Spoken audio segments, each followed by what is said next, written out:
Let me guess. You're a fighter, you have a fight coming up, you're cutting weight, you're taking care of your paperwork, you're taking care of your meds, and you're sick and tired of your cornerman asking you, what should I bring? Or just completely forgetting stuff? Well, you came to the right place. My name is Sriracha, and I make videos to save you time, money, and headache on your MMA journey. This is why I created this list of 12 items that are must-have for cornerman equipment. All right. Now my lists are based on most important, most obvious to least. So your list may be a little bit different, or your order may be different, but this is the list I believe all cornermen should have. See if you can guess the last 3 items on this list. The first item on our list is the bucket. I prefer a shower caddy, but to each his own. What the bucket is used to carry your equipment, it's open, items are easily accessible, and it's available for inspection. There's going to be officials by the cage side, and they're going to look inside and make sure everything you're carrying is legal. Anything that is questionable, they can remove or inspect it themselves, but it needs to be open. You want it to be open as well, because going in and out, carrying a bucket, carrying the caddies, things may slide around. You want to be able to see exactly what's in your bucket so you can reach it, get it, whether it be ice, whether it be gauze, whatever it may be, you're able to access it right away. That's what you need, a bucket as your first item. The difference between a bucket and a shower caddy has dividers, so things can be placed in different areas. A bucket, just one big hole. One advantage to having a bucket is if your fighter wanted to spit water, or maybe your fighter spit blood or needed to vomit, you have something to carry it or capture that. That's the only advantage I see to carrying a bucket over a shower caddy.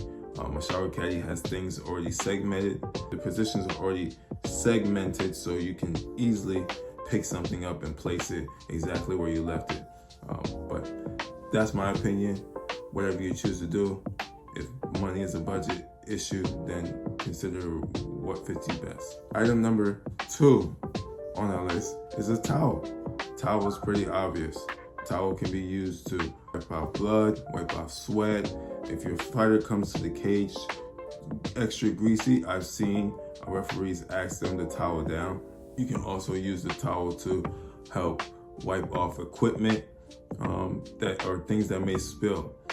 Definitely have a towel. The towel size I would recommend is like a hand towel, something you can throw over your shoulder, and that will stay in place as you enter and exit the cage. Now, if one hack you can do, if you're a fighter, you can borrow a towel from the hotel. A lot of fighters stay in hotels before the fight.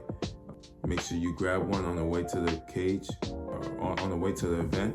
And always remember, whatever you take, you bring back. The third item on our list is for ice. Ice is not what you're going to bring. Most likely they're going to have ice at the event. What I'm actually suggesting is something to carry the ice, something to hold the ice. Ice to apply to your fighter to cool them down in between rounds. So you may have an ice bag itself, or you may purchase Ziplocs. Ziploc bags are easy. I honestly prefer to do doubles, so put it in one Ziploc bag and then put that bag in another bag for your Ziploc, just extra precaution so the bags don't explode in the cage, and then you have ice to pick up instead of treating your fighter. But that's one of 2 things you can pick up for your ice, either ice bag or Ziploc bags. All right. Item number 4 on our list is hand wraps. Hand wraps are composed of gauze and adhesive tape. For the hand wraps, the gauze on your hand is going to be 2 rolls. One roll is to actually wrap the entire hand, and another roll is placed over the knuckles, just behind the knuckles, honestly. And the whole purpose of the gauze and the tape is to stabilize the hand so that the bones are not broken in combat. All right. The bones in the hands are very fragile and they're very small, so they can easily break. The only purpose for the hand wraps is to not make your hands harder, it's to save your hands. So preparing for the fight, make sure that you have the gauze and the adhesive tape. The rolls, you're going to need at a minimum 4 rolls of gauze. So 2 rolls for each hand, and then 1 roll of adhesive tape. My suggestion for you is to always bring extra. Never assume that your tape is a full roll or your gauze is a full roll of gauze as well. You never know. These things tend to walk away come fight day. Always bring extra. The next item on our list is water. Water, for obvious reasons, for rehydrating your fighter in between rounds. You can use water to clean your opponent, maybe help them wipe out blood. You can apply it to your towel. You can use the water to help clean off your own equipment if you need to. Also, you may see fighters do something such as like spill water in the cage. Believe it or not, sometimes the cage canvas can be a little slick, and applying water to the bottom of your feet can actually give you a little bit of grip. Sometimes you may collect a little bit of dust on your walk to the cage. Just a little bit of water in the cage to help clean your feet. Some fighters may do with water, but water is very important. Always bring water. Also, now, you might not necessarily need to bring water to the event. Water is often available there. However, if you do bring water, anything that you bring must be sealed. Don't open it in the car and then decide to go in there. They're going to check. Most of the time, they're going to make sure that the seal is not broken. So do not open any beverages until you're actually in the event or you're at risk of throwing something out. Pads. Pads are used for warming up your fighter. When I say pads, I'm referring to mitts, boxing mitts, or like Thai pads specifically, just for your opponent, or not your opponent, so your fighter can strike to warm up for their fights.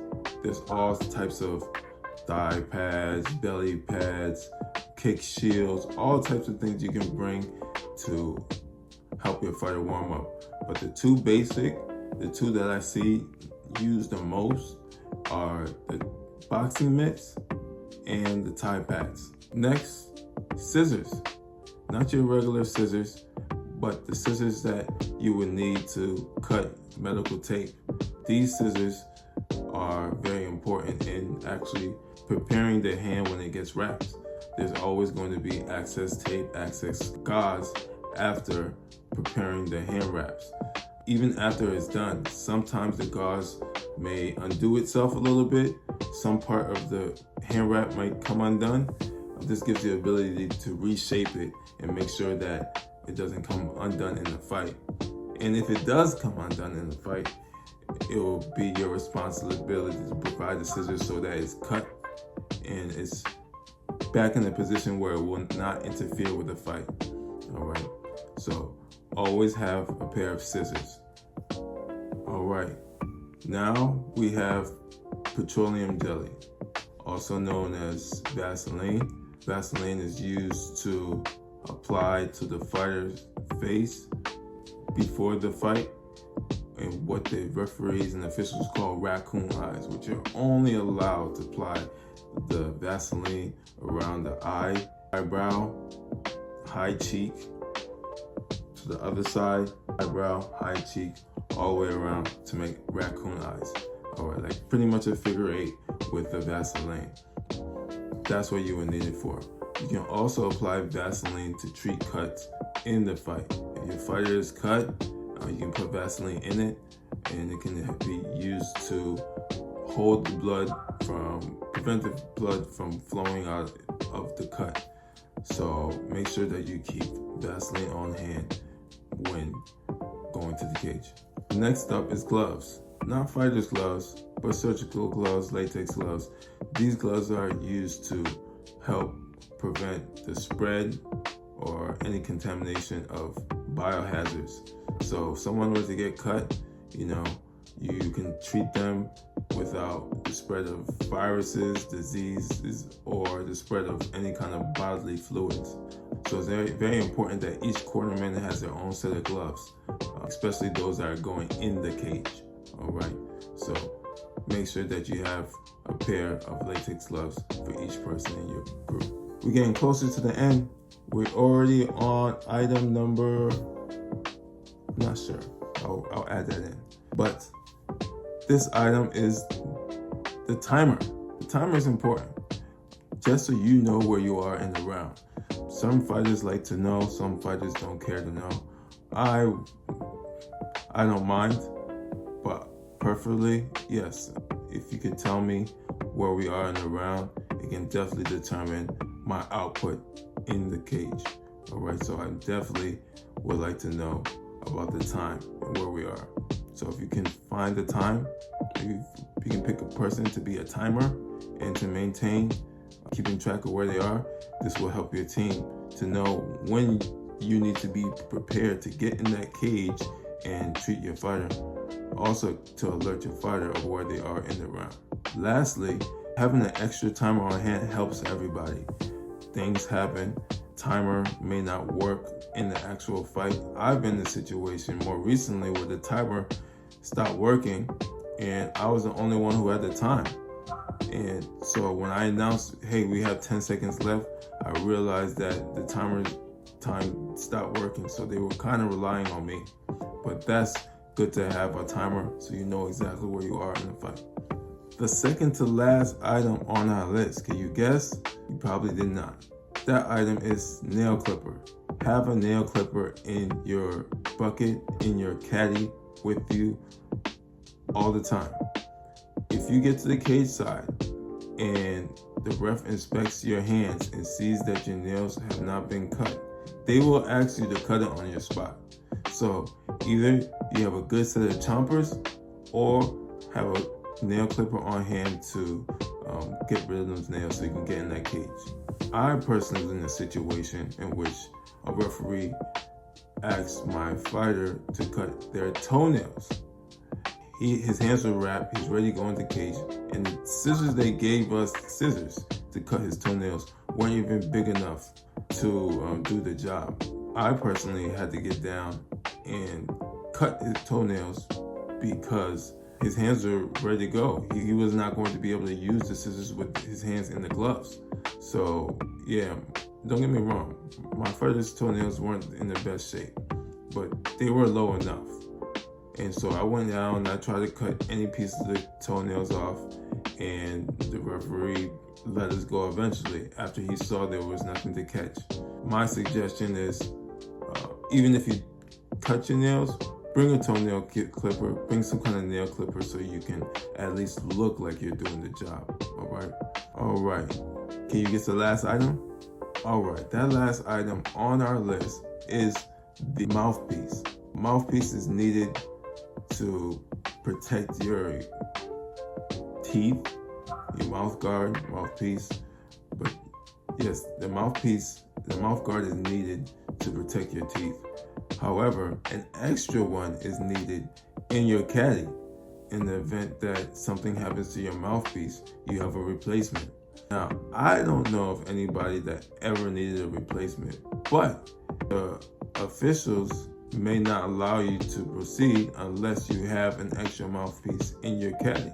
So make sure you have it there, because it can stop the fight. Most likely not, but it can, because you're not prepared. You need it just like you need your cup and your mouthpiece in your mouth, and your shorts on.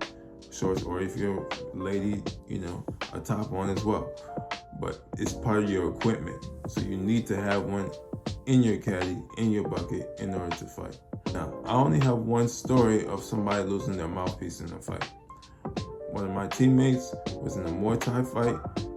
His mouthpiece was knocked out of his mouth and flew and landed in somebody's drink. He went out the cage and out the ring to collect his mouthpiece. It was actually in his lady's drink. So he put it back in his mouth and he was ready to go. A lot of people thought that story was gross, but most people don't know that Corona gives this guy extra power. So when he tastes that liquor, he's ready to go. But regardless, always keep an extra mouthpiece in your bucket. Alrighty. So with that being said, thank you for watching this video. Please hit that like button, comment, share. So that's our list. Those are our 12 items that every cornerman should have getting ready for their MMA bout. All right. To save your team some time, I'm going to post the 12 items all here, somewhere in here. And I want you to screenshot this and send this to your coach, send this to your cornerman, send this to other fighters so they can share and make sure that they're ready for their MMA fights. Or any bout. You can use this for boxing, you can use it for Muay Thai. I prefer MMA, so this list is for MMA fighters specifically. But whatever combat sports you are participating in, I recommend that you have these 12 items with you at all times as a cornerman or coach. But thank you once again for watching my video. There will be more to come to save you time, money, and headache during your MMA journey. My name is Sriracha, and I want you to have a great one. Take care and stay spicy.